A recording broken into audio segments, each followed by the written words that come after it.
How to start a YouTube shopping affiliate program and earn more. Sa dulo ng video, actual na ipapakita ko kung paano ginagawa at paano makikita ang inyong kinita sa loob mismo ng YouTube. At bonus ko to para sa inyo. Napansin nyo ba na 20k onboarding bonus? Ituturo ko din sa inyo kung paano sumali at malay mo, para sa iyo pala yung premium na yan. 20k yan. Okay.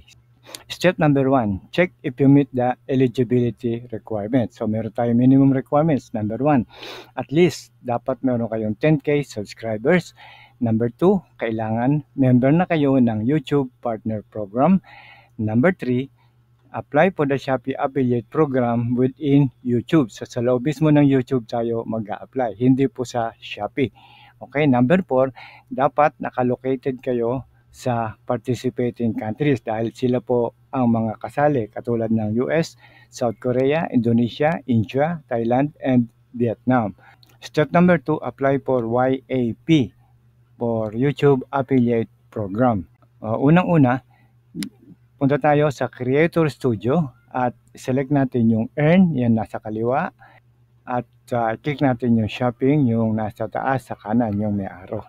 Step number 3, i-click nyo naman yung turn on button under sa joint affiliate program. Okay?